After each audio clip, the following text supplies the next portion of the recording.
Hello everyone, welcome back to some Blood Crest Manor content. Today we were going to be revisiting the paper mache pumpkins that I make. These will all be going into the haunt in 2024 when we open. But I figured since we were getting into the haunt spooky season, I would go ahead and make a consolidated version of the 3-part series I have, showing you how to make these. This will be a shorter version of that, but it will still have all the information you need to get this done in a perfect sense. So without further ado, let's get on to the video. Today, I'm going to be talking to you guys about one of my personal favorites and a staple of Halloween, the Jack-O-Lantern. Now, if you look at this Jack-O-Lantern, you look at it close, you'll see that this looks like any regular Jack-O-Lantern that you could get during the holiday season. Now, there ain't nothing wrong with this pumpkin.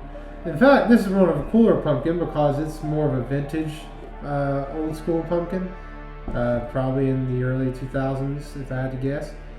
But with that being said, it's not haunt worthy.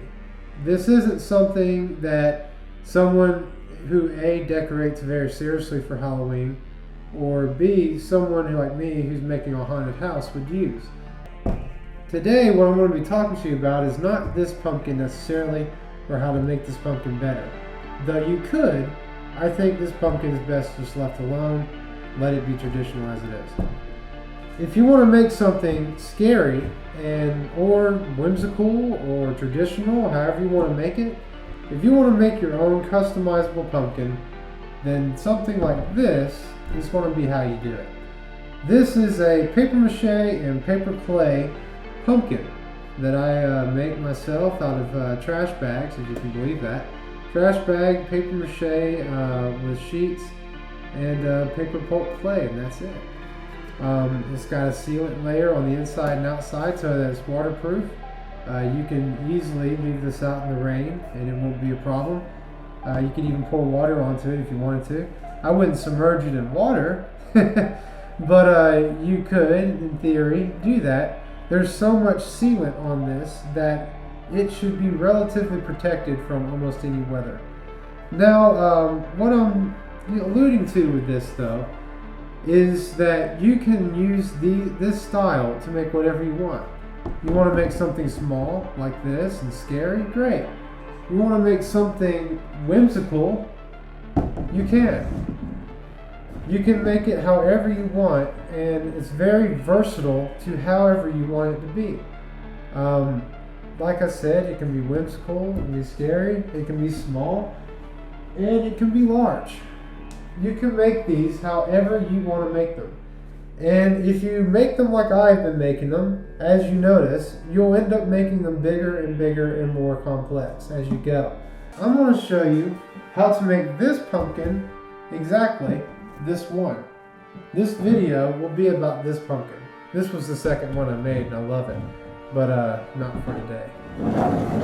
So, I'm going to walk you through all the steps, everything from getting it put together, the materials you're going to need, and we're going to get right down to it. How you can make this one of your Halloween staples. Woo-hoo!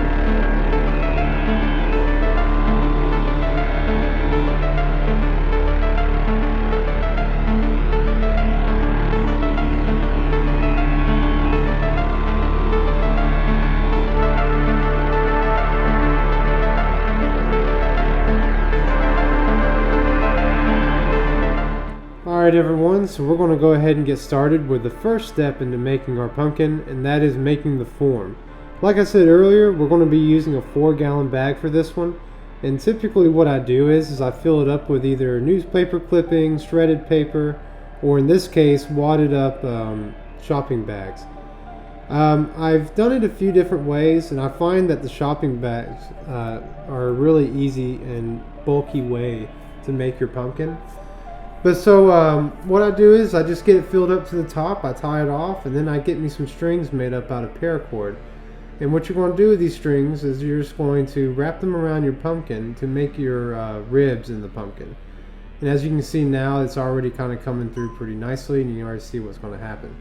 Now what you'll notice is there's a good bit of air inside the bag, so you'll want to push it down a little bit, get some of the air out. and you're going to want to make your form as pumpkin-y as possible. And as you can see here, mine turned out pretty good. So the next step you're going to be doing is you're going to be using your paper mache paste to lay on either your sheets or your newspaper. Now if you want to, you can use newspaper, but it's going to take about 6 layers of newspaper to make a pumpkin that's stable enough to hold its own weight. I've done it, once again, I've done it both ways, newspaper and sheets. And I've found that sheets are not only typically a cheaper option if you go to yard sales or things like that, but they're also a better option in just how much time you spend in this part. This is one of the more tedious parts of the build, as you'll come to find out. With the sheets, you're going to need 2 layers, so you're cutting your time in more than in half by using sheets instead of newspaper. And you will want to make sure that the entire pumpkin is coated in at least 2 layers. Typically what I'll end up doing is having about 3 overall, with some areas only having 2. But for the most part, you just want to make sure that the pumpkin is going to be able to take the weight that you're going to put on it. And if you need to know how to make the paper mache paste or the paper clay, which will be coming up here shortly, just look at the description down below, and I'll have a link to how to make that in there. But alright everyone, I'll talk to you back here in just a moment.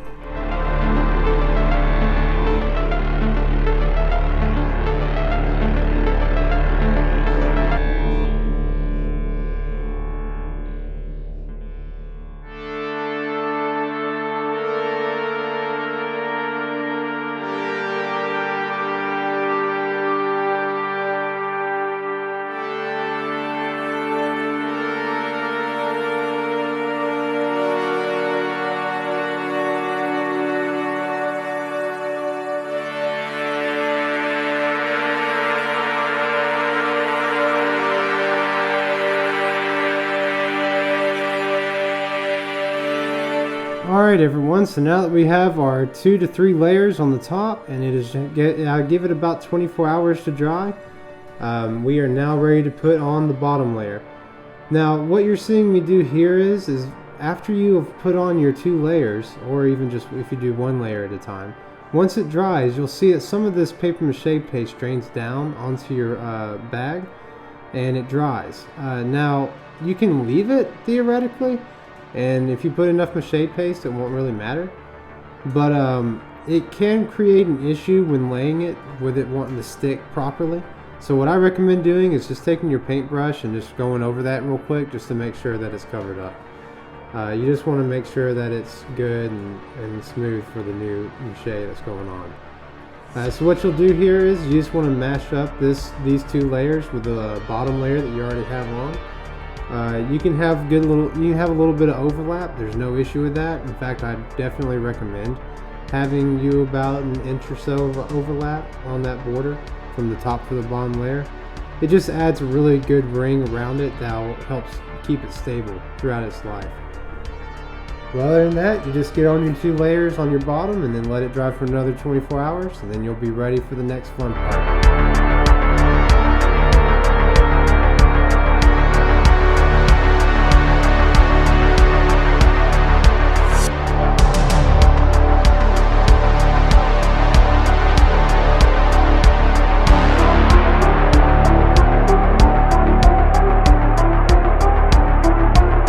Alright everyone, so now it's time to go ahead and get started on what is one of my favorite parts of the build, and that is designing your face.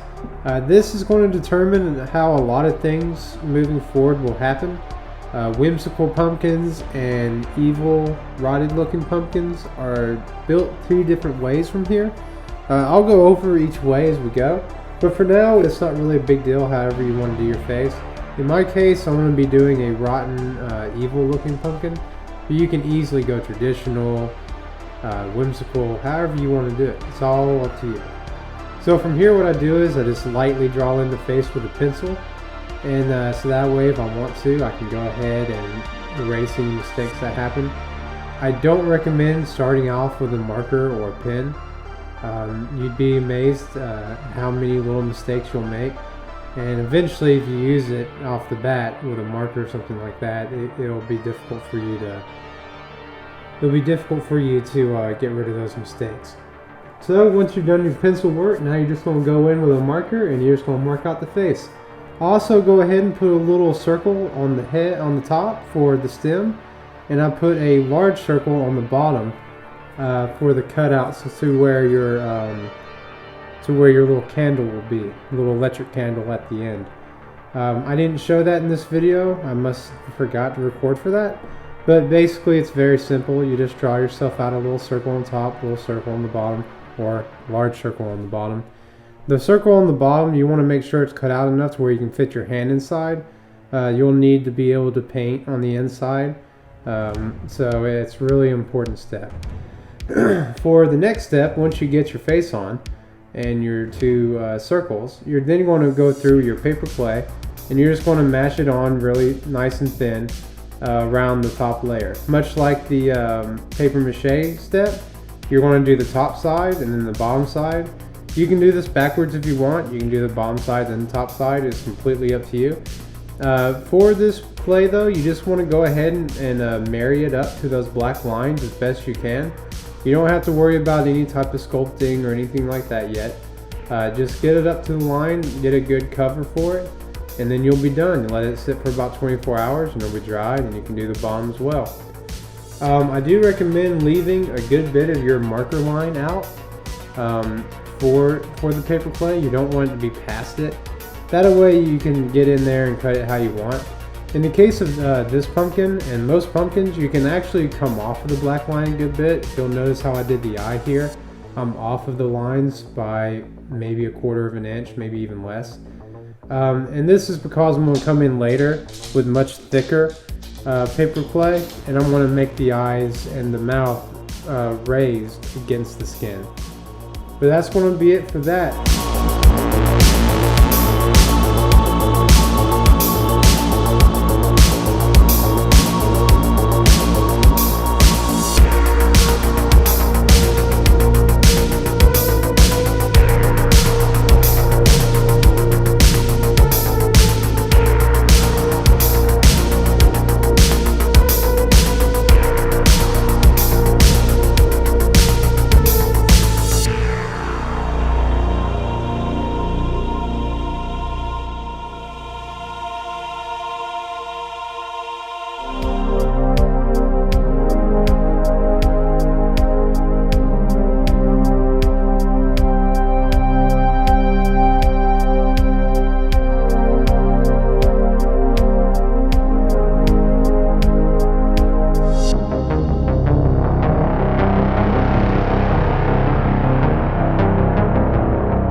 Alright everyone, so now we're going to go ahead and get started on the next part of this, which will be getting our mold out from the inside of this pumpkin. So what we're going to do is we're going to take a X-Acto knife and we're going to go ahead and just cut out the bottom and the eyes and the top stem part. Everywhere that doesn't have clay at this point is where you're going to be doing that. So be very careful with your X-Acto knife. You can also use a zip cutter on a rotary tool if you have one. In most cases, I just go ahead and use the X-Acto knife. It just seems to be easier that way. But in this case, what you'll do is once you get the bottom off, you'll want to cut your strings off with some scissors. You'll probably want some good scissors if you're using paracord like I am. And so what you'll do is you'll just cut all those strings, you'll pull out your bags, and you'll be left with a hollow pumpkin. You'll be able to look on the inside and see where all your stringing was and all that. And in my case, it turned out really good. You might have a couple spots that look like they're a little indented, where they're a little lapped in there, but that's not a big deal. We'll be fixing that in the sealing stage. So now we'll just go ahead and cut along our black lines, cut out the eyes and the mouth, and then we'll be good to go for the next stage.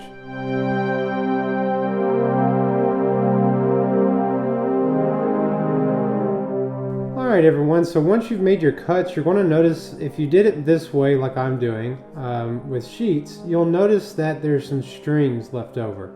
You definitely need to get rid of these. There's a few ways you can do it. There's a hard way, and then the hard way is the correct way. And then there's the easy way and the faster way, which is what I'm doing. The correct way to do this is you sit there with a pair of fine scissors and you cut each string off individually to make it smooth. But I've noticed that it takes a long time to do that, and it also doesn't leave a great finish.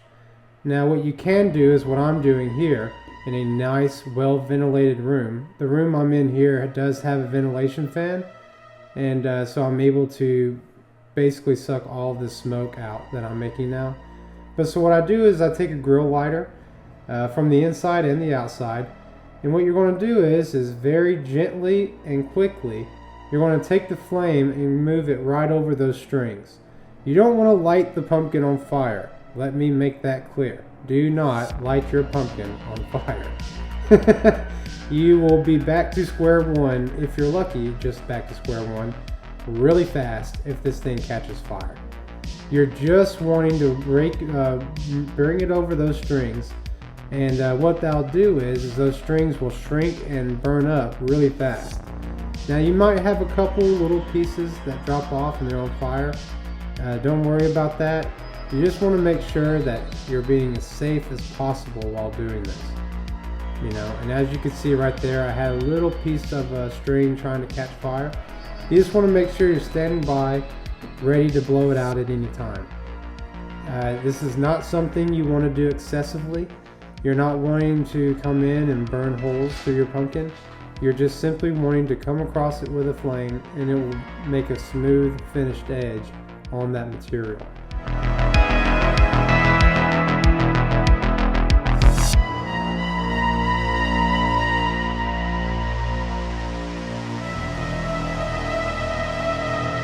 Alright everyone, so now we're going to get into making our face and our mouth for the pumpkin. We've already got it cut out, but now we just need to make it textured and rised. So we're just going to put a little rise on these eyes and the mouth, and it's going to make it really stand out as lips and like eyelids for this pumpkin. It really does help add a biological feel to it and just makes it feel more realistic. Basically what I do to achieve this is I take some paper clay in my hand and I kind of roll it down to where it's more of like a little line of it. It's not very thick, you just want like a little thin line of it. And then you place it onto the line of where you've cut, and then you just mash it with your thumbs on both sides, and what that'll do is it'll create beautiful rises just like you see right there. Thumbs up indeed. So what you're going to do is you're going to do that for both eyes and for the mouth, and then you'll be good for that. Now in this case what I typically recommend is I do the eyes first, and then I set it aside and let the eyes dry overnight, and then I'll do the mouth. The reason I do this is because you can do both at the same time and get them done in the same day. But the reason I don't is because it's very easy for your hand to mistakenly hit one of the parts you've already done, and then it just kind of ruins it, and then you got to go back and do it again. So in my opinion, it's just more work to try to do it all in one time instead of separating it out to where you can keep your hands separate from it. Okay.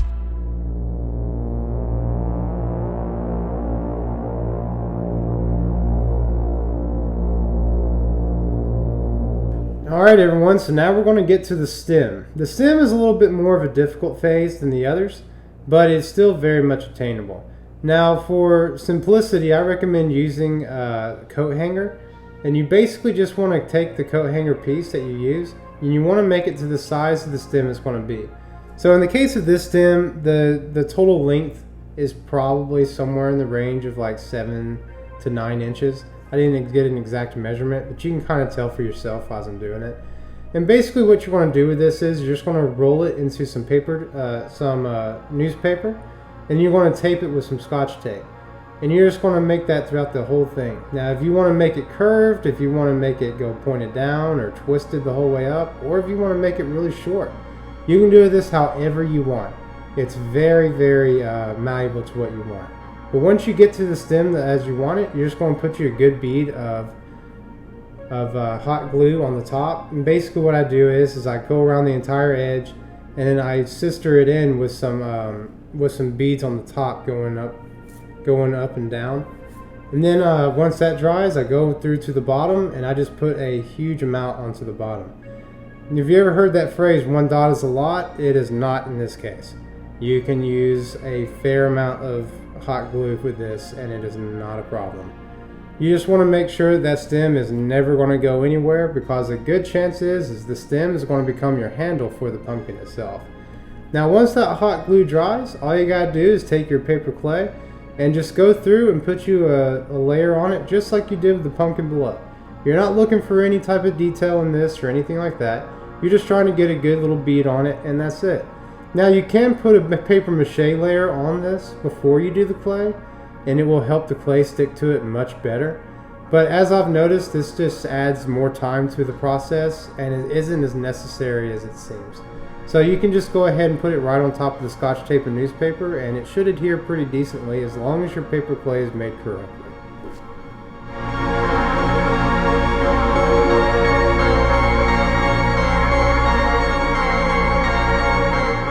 Alright everyone, now that the stem is dried, you can go ahead and add your details to it. And basically what I do for that is I just come over the top with a few of those lines like we did on the mouth. And when I add a few rivets to it just to make sure it stands out. But other than that, your stem will be good to go. Once you've done that, we're going to go ahead and do the part of this I mentioned in the intro, which is a paper towel skin. Basically, you just want to take brown paper towel that you'd find at any public bathroom or anywhere like an office building, anywhere that has like a janitorial staff most likely has this. You can find people that'll give them to you for free, like almost like half rolls and things like that.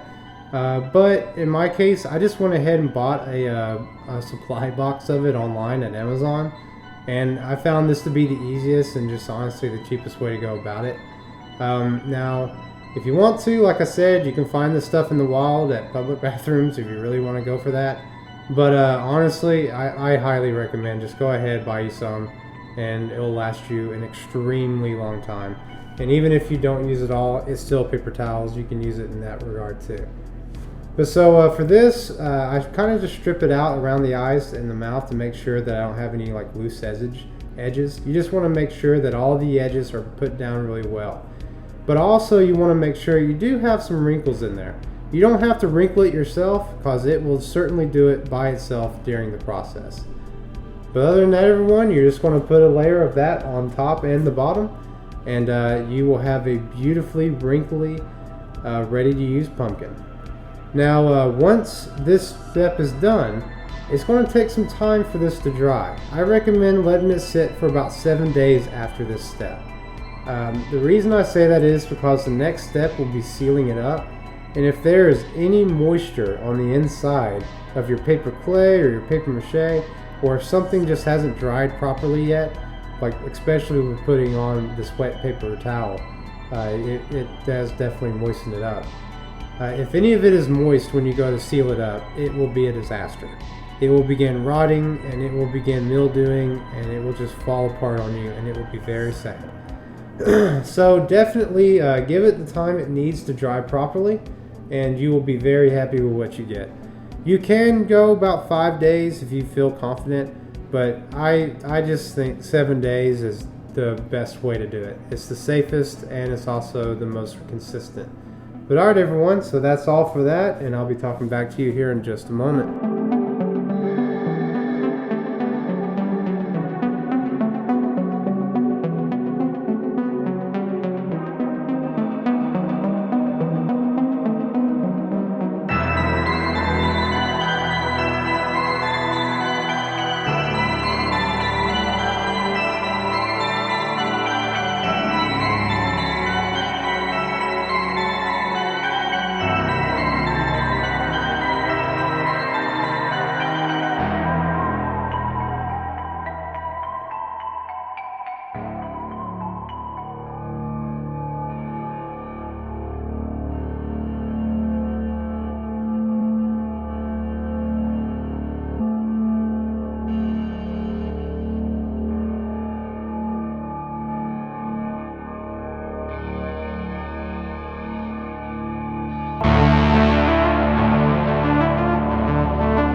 Alright everyone, so now we are at our 7-day mark. It has been plenty of time for this to dry, and now it is ready for its sealing. As you can see, we have a beautifully wrinkly, gorgeous pumpkin ready for our sealant. And so what I do for this is like I said in the intro, is we use some spar varnish. Spar varnish is a marine varnish. It's basically meant for like wood on a sailboat. And it stops and repels salt water and fresh water alike. So in my opinion, it doesn't get much better of a sealant than this. This might be a tricky thing for some of you to find depending on where you live. You can certainly find it on Amazon, but you just want to watch your prices. Try to get whichever cheapest. But I do really like this Old Masters. They do a really good job in my opinion, and I like it more than the Rust-Oleum brand. But so anyway, so what we'll be doing with this is you want to take a paintbrush or a sponge brush in this case that you never plan to use again. And the simple reason for that is because the spar varnish is going to destroy whatever brush or sponge brush that you use. In my case, I ended up being gifted a bunch of these sponge brushes back during Christmas. My family gave me a bunch of them. They were in like these variety packs. So that's why I have them. But in all honesty, I'm not really a big fan of them when it comes to spar varnish. I like using them because they're easily disposable. But at the same time, I feel that a brush is an easier method of doing it. Now, once you get your top layer on and it's had a day to dry, because it will take about a day, you'll know when it's dry because it's no longer very tacky. If it's still wet and you touch it, it will be very sticky. But once you get your top layers done, you're going to then put it on the interior of your pumpkin, and you want to put it on very generously. You want this stuff to really soak into this pumpkin, which is another reason why you want it dry. If it's very dry, then it's going to suck it up very well, and your pumpkin will then take on this appearance of kind of like it did when it was wet, except now it's dry with spar varnish. So just put you a fat layer of that on the inside. Make sure you cover every inch of it. You don't want any spots left untouched. If you miss a spot, accidents happen. It's not the end of the world. You have multiple other layers of sealant coming up here shortly, and that will certainly cover it. But you wanted to make sure you do the best you can to cover every inch of it.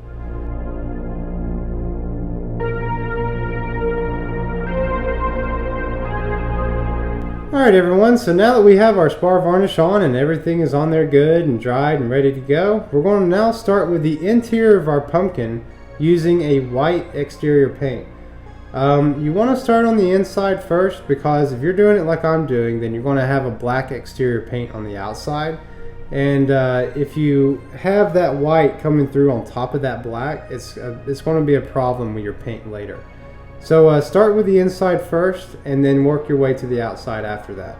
Now if you're doing a whimsical pumpkin and the inside and the outside are going to be white, basically you want a white outside for a whimsical because it's going to make it a brighter color once you go to do your detail painting. If you're doing that, then it doesn't matter. You can do the inside or outside first because it's all going to be white no matter what. But if you're doing a decrepit or rotten pumpkin like I'm doing, and it's going to be black on the outside, then you definitely want to start with your white on the inside, so that way when you put your black on, it's a full outer shell of black with no white. This will help you with your detail painting. The detail painting, it'll kind of show through if there's any white on that black, so you just want to do it in sequence. Definitely learned the hard way on this one. But alright everyone, so once you get both of these layers on, you'll be good to go for your detail painting. As you all could see right there, the inside of this pumpkin was completely covered, every inch of it, with the white exterior. That is exactly what you're looking for. But if you see that white exterior on the outside, that right there is why I said we want to do the inside first, then the outside last.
Alright everyone, so now that we have your interior and exterior paint on, we're just going to go ahead and finish up the interior with this yellow spray paint. I use personally Rust-Oleum Farm and Implement. It's a heavy duty spray paint that's meant to handle weather really well, and it also adheres to the pumpkin on the inside very well. You don't have to use something that's this heavy duty. You could go with something a little bit lighter weight and be just fine. But to me, it's better to go ahead and be safer than sorry and just go ahead and use another form of sealing it from weather. This also has a really good vibrant yellow that I like. And as you can see here in just a moment, every square inch of the inside is sprayed and we're good to go.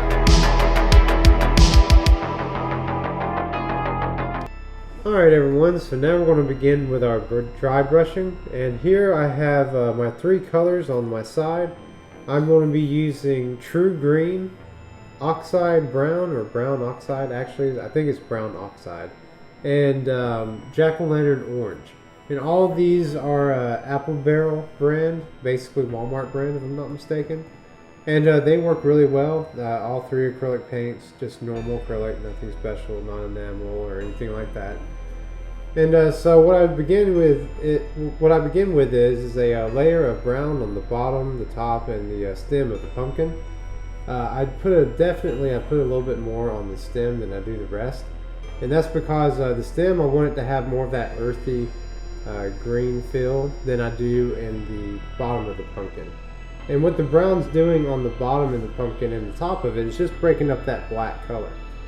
Basically the entire pumpkin at this point is just pitch black, and so it really helps a lot to help break up that color with some base colors on the bottom. So we're going to base it out in brown, and then we're going to go through and we're going to do our Jack-O-Lantern Orange.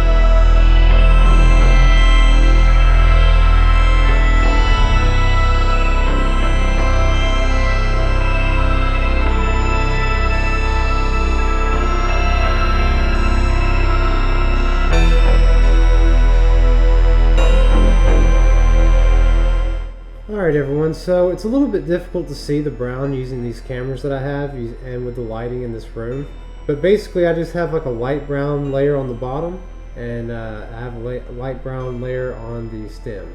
So basically, like I said earlier, this is just going to help break it up a little bit, and doing this also, it dries relatively quickly. All you need to do is have your little fan nearby, and once you get it to where you want it, just hold it in front of the fan for just a moment and it will just dry out real fast for you. Now with the orange, you can kind of do this in a little bit of different way if you want. You can put it on heavier, you can put it on lighter, depending on what you're just trying to go for. I found that Jack-O-Lantern Orange gives it a really nice orange color without being too bright for these rotted looking pumpkins. If you're wanting a pumpkin that's a little bit lighter, like the whimsical pumpkin I showed at the beginning, I recommend something like apricot.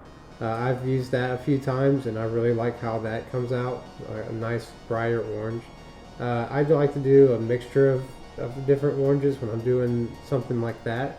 But in the case of these rotted pumpkins, just that dull orange on the bottom looks really nice. For the stem, we're going to put on a decently heavy layer, probably the heaviest layer of paint on any of the pumpkin. Just on the stem and on the rivets of it where it comes down and connects to the pumpkin. You just want it to stand out really good from the rest of the color of the pumpkin. But other than that, guys, you have a completed, beautiful, ready to go painted pumpkin. And now that it's dry, we're ready to go on to the next step. Alright everyone, now that we have our dry brushing done and our pumpkin looks the way we want it, we're going to go ahead and put on another layer of spar varnish on top of this paint. So what this is going to do is it's going to make sure our acrylic paint doesn't crack, doesn't have any fading. It'll hold up to the weather beautifully using this stuff. Like I said in an earlier video, spar varnish is used as a marine grade varnish, typically on like sailboats to repel salt water. So it's about as sealant as you're going to get for something like this. But so what I do first is just like with the other things, I start from the bottom and work my way down. You just go ahead and start at the base of the stem and just work your way down to the face. Typically I go about to the top of the mouth. The stem, I typically try to do it last, so that way I can use it as a handle. Little pro tip. The stem really works out that way for you, but it is a little bit difficult to make sure that you get every little square inch of it when you're holding it by that stem at the end. So what I typically do is I just grab it by the bottom like you're seeing here and just work your way around to make sure everything is covered. If you hold it up against the light at this point, you can really see where spots are and are not covered with spar varnish. You just want to make sure you're getting every little spot covered, as much coverage as possible. And also make sure you put a good heavy layer on the cuts around the eyes and the mouth. This is because, like I said earlier, these areas aren't covered by the paper clay, and those areas can be a little sketchy. So what I do is I go ahead and just make sure they're fully covered. So give that about 24 hours to dry, and then you're going to be ready for your next part, which is going to be the bottom of the pumpkin. And just like with everything else, you're just going to start from around the pumpkin and work your way to the top of it. Alright everyone, so we are at the final leg of this project, which is the spray finish I put on, which is a Krylon matte finish. I use matte finish on these rotted pumpkins because I don't want it to have a nice glossy sheen to it. If you just leave the spar varnish as it is, it will shine very brightly under any light that you put it under. As you can kind of see from this footage, you can kind of see that the brightness on the pumpkin from the sunlight is pretty severe. But once you get that matte finish on it, it really has a nice look to it and completed look to it. But I will say this, you can certainly overdo it with this matte finish. So my recommendation is put it on light and then see where you're at after that. But other than that everyone, that'll be all.